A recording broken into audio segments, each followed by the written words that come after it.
When I was a kid, my father sometimes told me at bedtime that if I closed my eyes and didn't open them for a long time, all the demons would blow away. Yesterday I turned 60, but I still take his advice. Not because I'm sentimental or want to keep the memory of my father alive. I just can't think of a better solution. To get away from all the demons that haunt Freeburg, I'd need to wear a blindfold 24/7. Plus, it's a good idea to act blind when talking to reporters. At least that's what my colleagues say. They're afraid of press conferences. But for me, it's more like a confessional. No matter what lies you tell, you're privately thinking the honest answers. It helps me remember who I am. The fact that I'll be reading all about it in the papers tomorrow is a small price to pay. Call it penance for the preacher.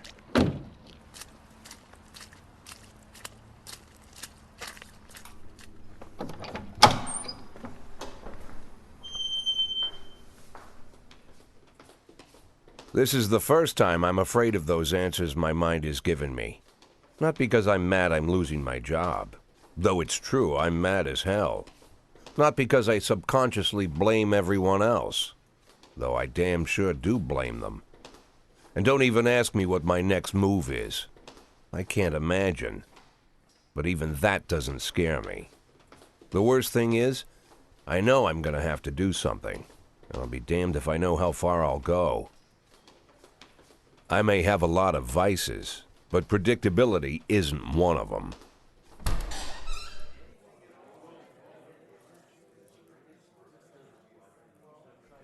I learned a long time ago how to drive away the swarming demons. But what do you do when they're trying to rip your soul from your skin? Shutting my eyes tight as I can. The best solution remains the same: play blind. I just hope the reporters think I was blinded by the camera flash.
How's the back today, Mr. Boyd? Same as usual. How did the press conference go? You can read about it in the newspapers tomorrow. Don't let anyone in.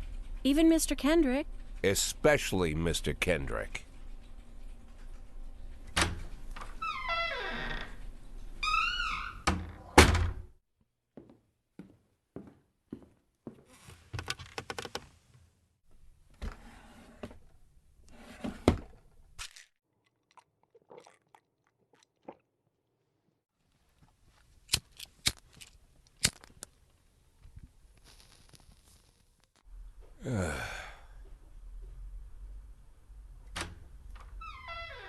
As soon as I heard the door creak, I knew what face I'd see. When I tell Emma not to let anyone in, there's only one man it could be. Rude, arrogant, no warning. That's Mayor Rogers in a nutshell. White summer shoes, white socks, white shorts, white polo shirt, and the white smile of a hungry shark. Mayor Rogers enters every room like he owns the place.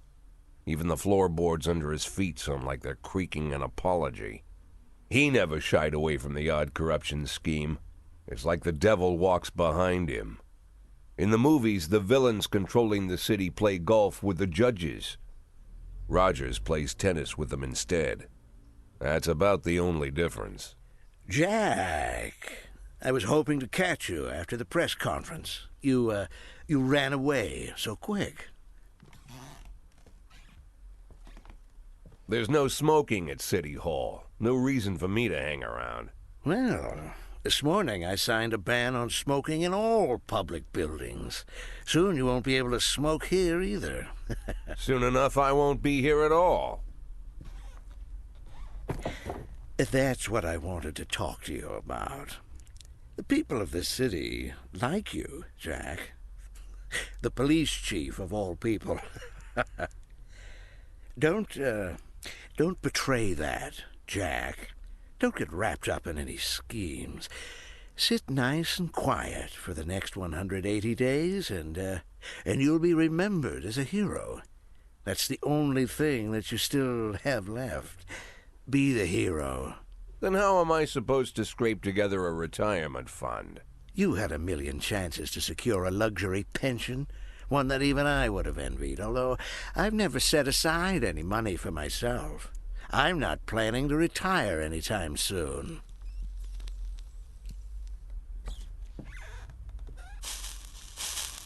"180 days of quiet, Jack. That's all I need.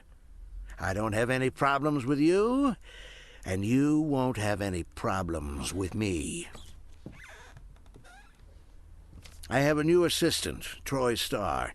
If you have something to tell me, call him. But try not to bother him. He's a busy man."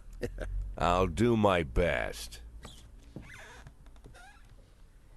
"And quit smoking up the office. One of my friends will be using it soon."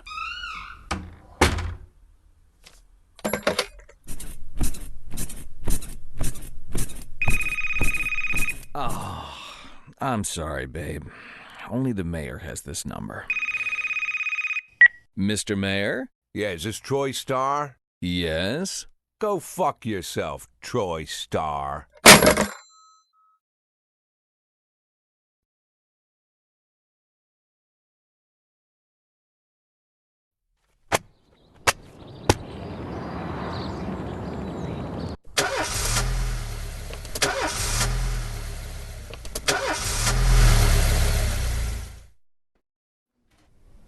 Cops don't use the police station cafeteria anymore. There's some kind of stigma against sitting shoulder to shoulder with your partners. Everybody just takes snacks from the machines or grabs a meal and hammers it down in the corner like a vulture on a corpse. The main thing? Don't look into anyone's eyes. Could be construed as an invitation to sit together. The only people eating here are ghosts.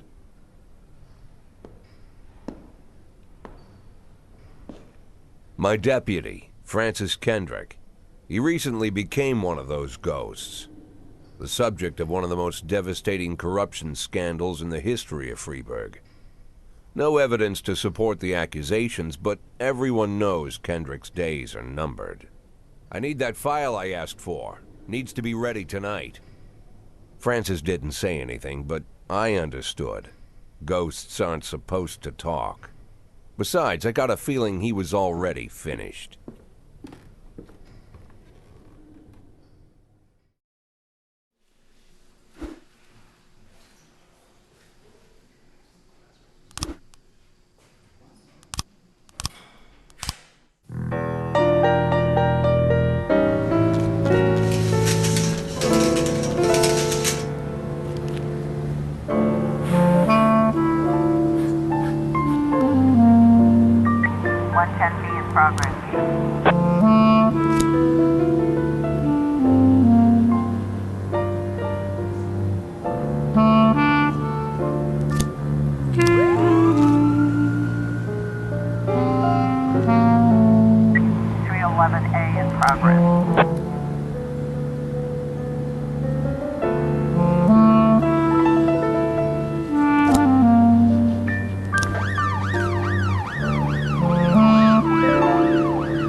got a situation here.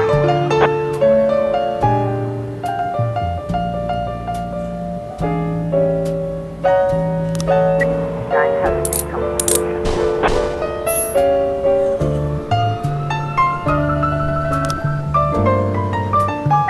311A complete.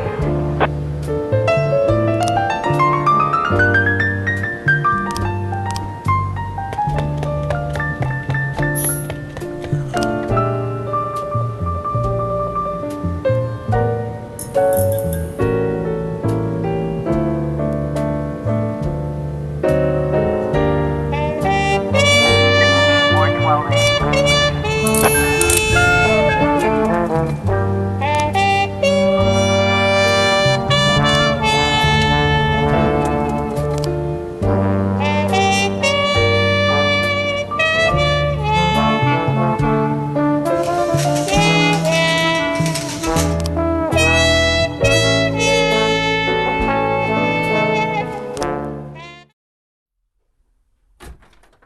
Used to be, when I asked Kendrick to stay late at the office, he liked to grumble and crack wise. Nowadays, he doesn't have the strength for it. Slumped shoulders, blank stare, wrinkled skin. The past few weeks, I don't hardly recognize my old friend. In his younger years, he reminded me of a gallant royal officer in an old Kipling story. Kendrick isn't just crumbling under the weight of the public pressure, but from the shame of it all. Internal Affairs raided the library he inherited from his grandfather, hoping they'd find buckets of cash stashed in the pages. Heard about the look on his face, the fearless policeman standing helpless in horror. I've known Francis for 30 years. The past 20 years he's played loose with the law. And I know that at a certain point every stolen dollar brings more misery than anything else. Probably sounds crazy, but I sympathize with the guy. What can I do? Your friends are your friends, and these are the waters we swim in.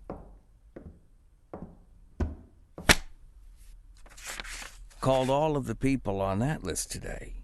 Now they know you're in business, so you could get a call from any of them. You don't need to worry about any of them.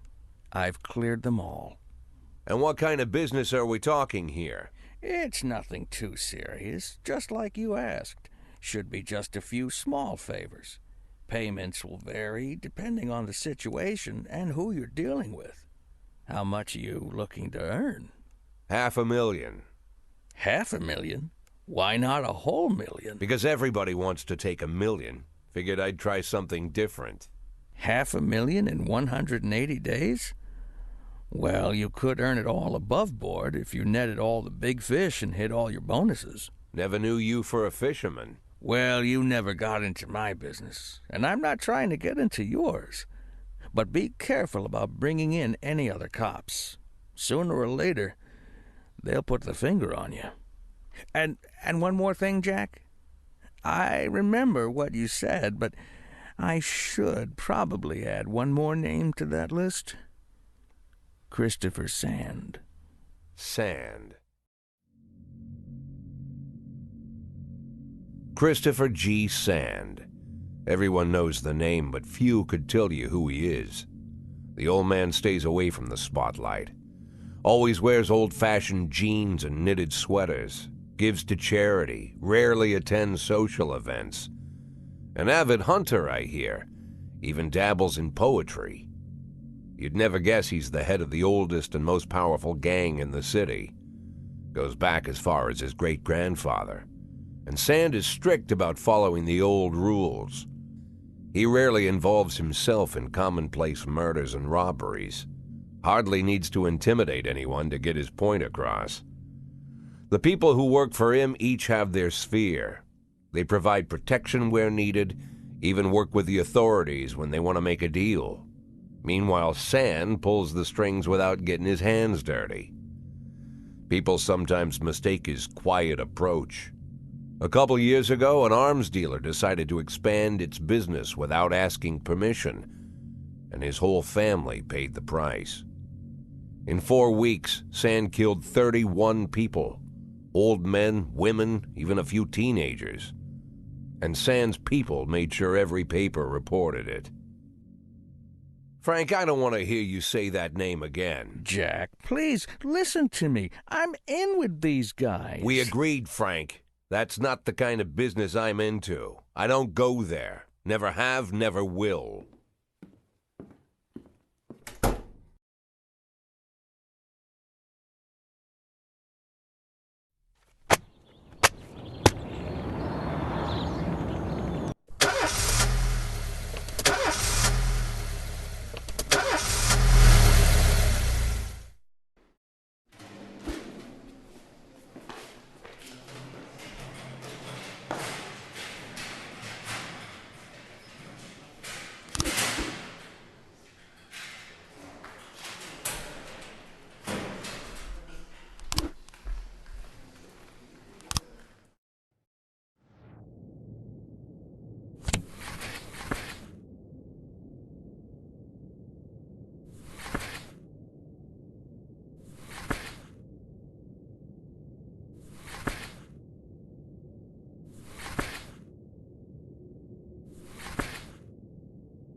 U11 in progress.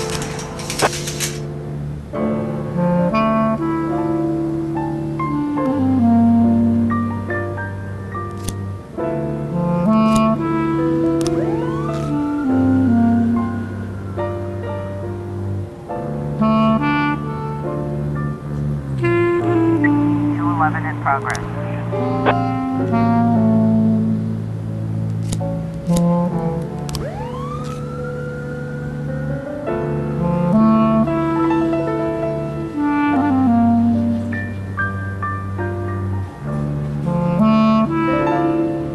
U11 complete.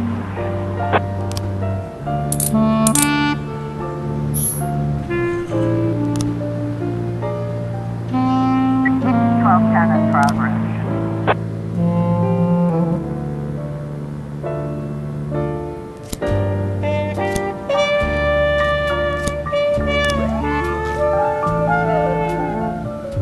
U11 complete.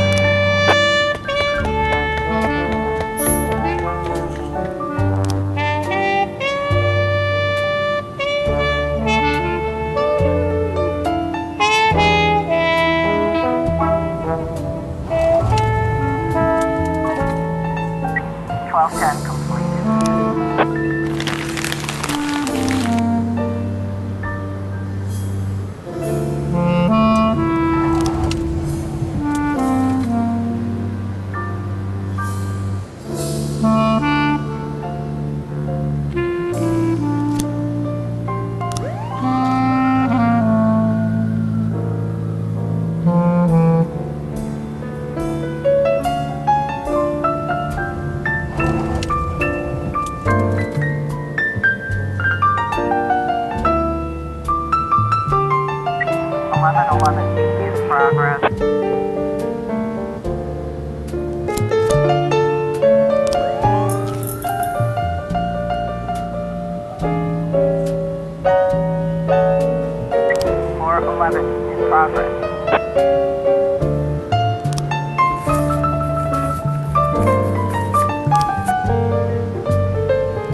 Whenever I'm alone at home and there's a knock at the door, I always hope it'll be my wife, Laura.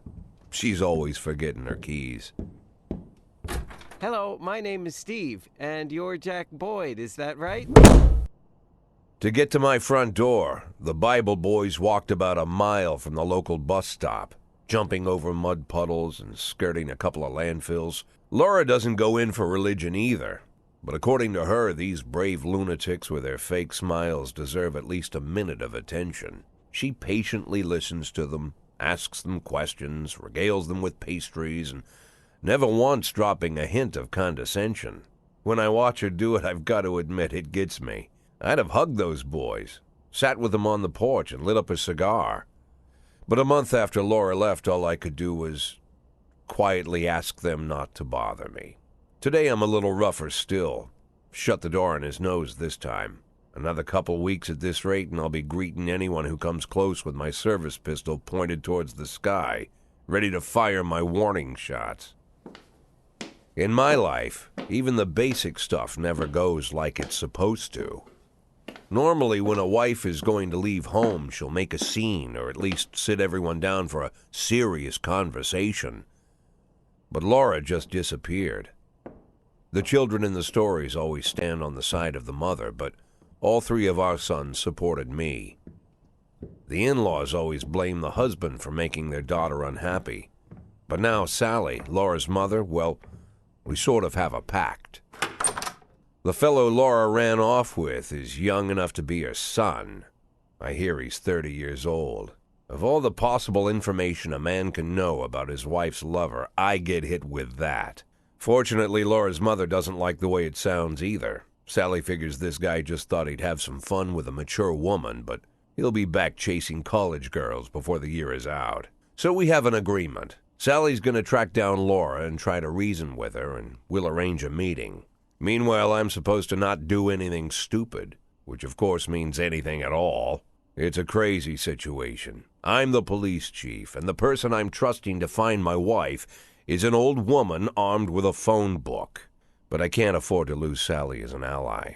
So for the moment, I had to swallow my pride.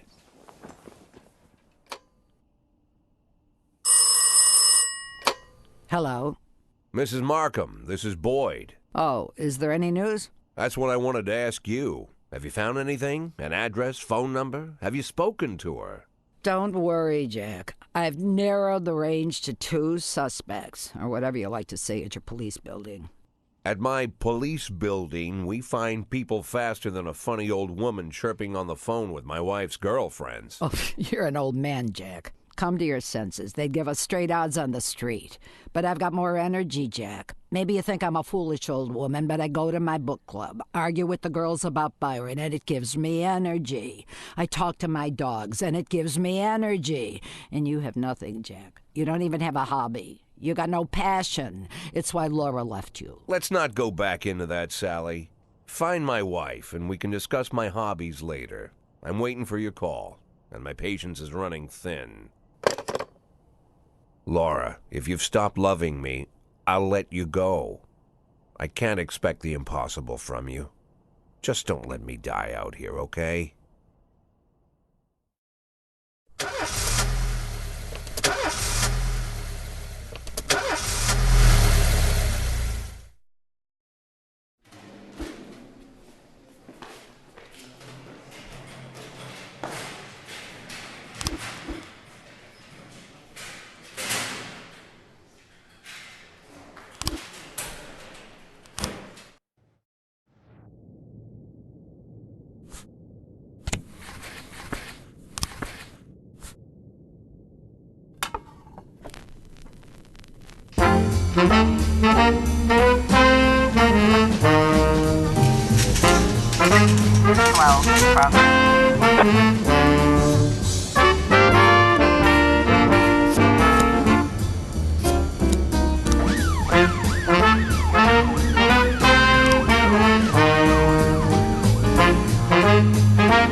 Roger. Looks like we have a situation here.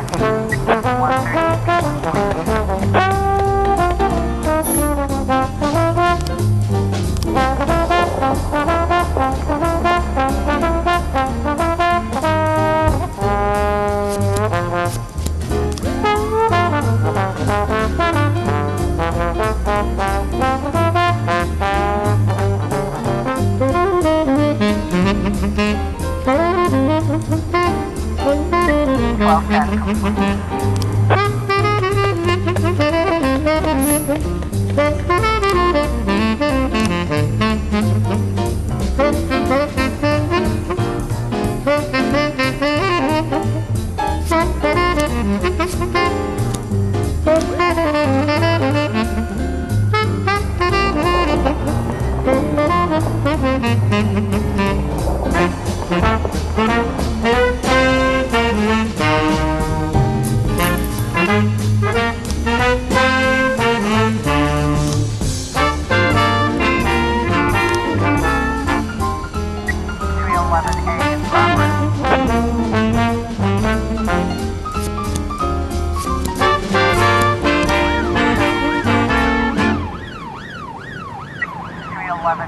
Progress.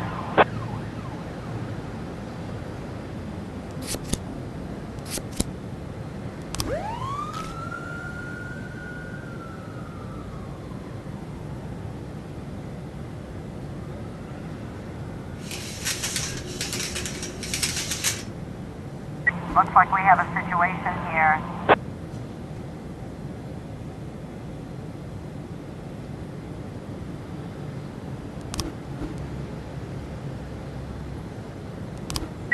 .311A complete.